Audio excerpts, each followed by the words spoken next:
اهلا وسهلا ومرحبا بكم في فيديو جديد. ان شاء الله كيف ما كتشوفوا غادي نوجدوا مملحات او قريشلات صغار بالحين.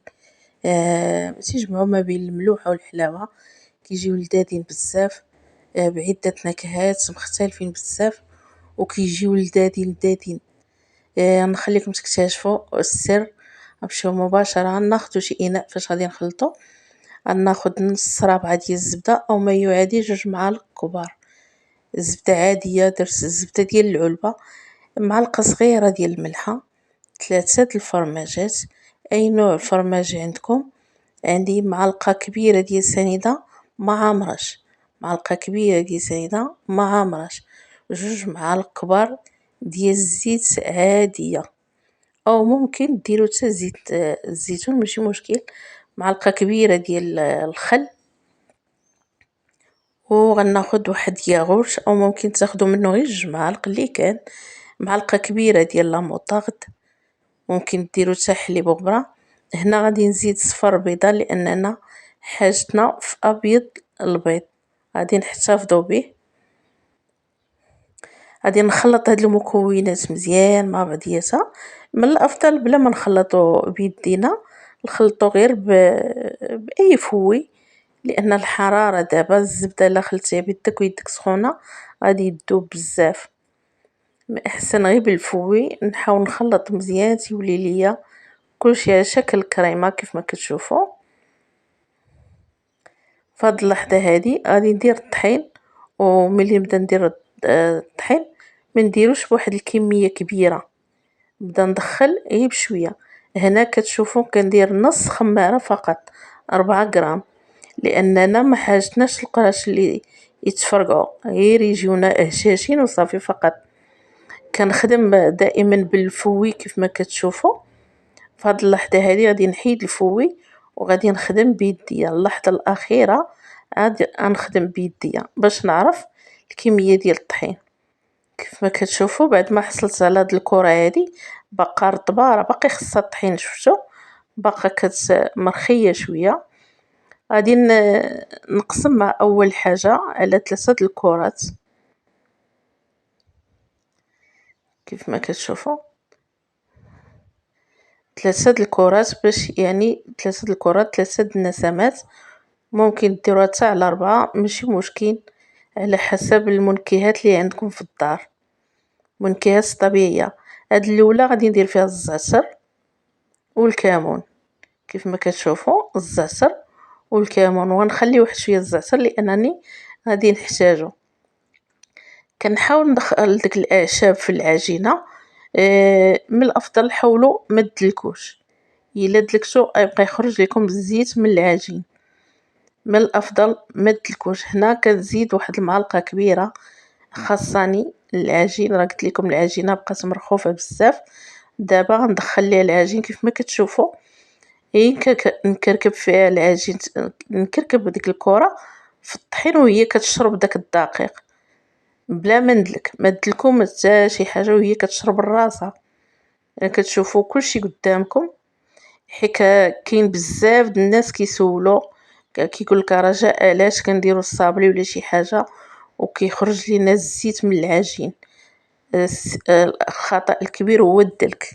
ما تدلكوش كيف ما كتشوفوا، غير كتجمعوا فقط. انا ساليت هاد الكره، ندوزو الكره الثانيه. غادي نسمها كيف ما كتشوفوا دائما بالاعشاب اللي عندكم في الدار.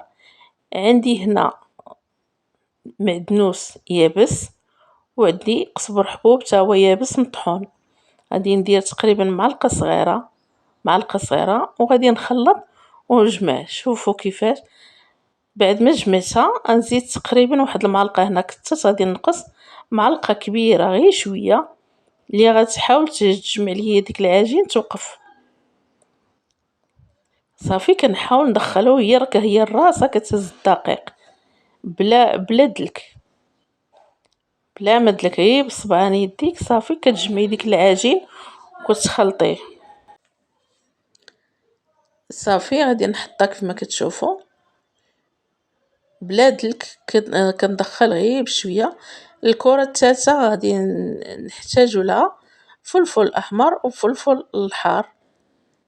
بطبيعة الحال هاد المنكهات كلها موجودة في كل بيت. هنا غادي نزيد واحد المعلقة صغيرة ديال زيت الزيتون، كتجي منكهة مع الحار، كتجي زوينة بزاف.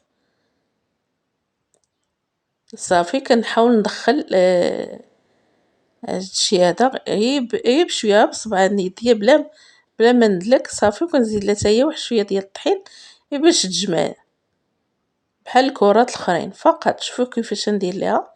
صافي هنا غادي نخليو هاد الكرات يرتاحوا. وغادي نحتاجو ربع ديال السميدة الرقيقة، تقريبا ربع هي ديال السميدة الرقيقة هي ديال الحرشة.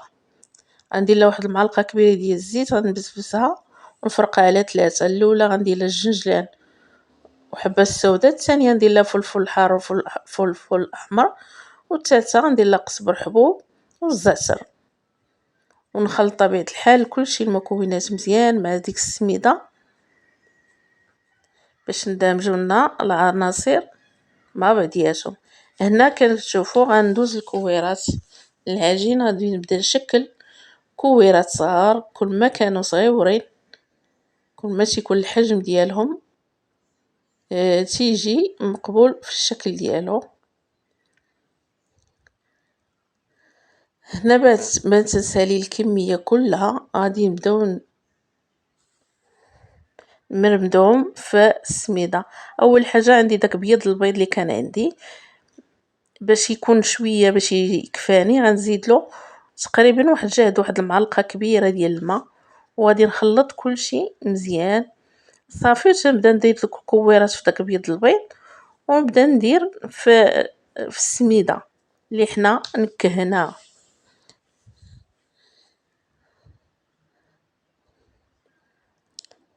من الاحسن ما تديروش بيديكم باش ما تعمرش لكم بيض البيض كيلصق. غنديرو غير فورشيط بحال هكا ولا شي صفايه عندكم وصافي. هنا نحاول نمرمد هاد الكويرات هنايا عاوتاني في السميده. طبيعه الحال العجين درنا فيها الفلفل الحار والاحمر، السميده حتى هي كذلك.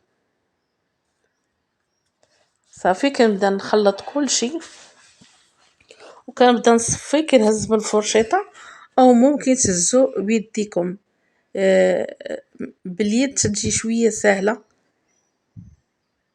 بالفرشيط شويه كتجي صعيبه. غنشوفوا نهز بيديا وما كيلتصقش والو لان فيه السميده. صافي العجينه كتنشف.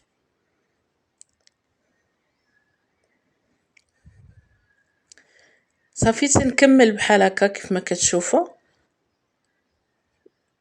تنكمل العجينه كلها دوك الكويرات كاملين وكندخلهم الفران. العافيه تكون مهيله باش الطياب يدخل حتى لداخل ديال الحبات يطيبوا ويجيو هشاشين. هنا هاد المنسمات اللي في السميده اللي غيبقاو لكم ما غتضيعوش فيهم، خليهم تديروهم في حريره ديال السميده ولا مع البلبوله. شوفوا المقرمشات كيفاش كيطيبوا كيجيو مقرمشين. نقول لكم بالصحه والراحه والى اللقاء.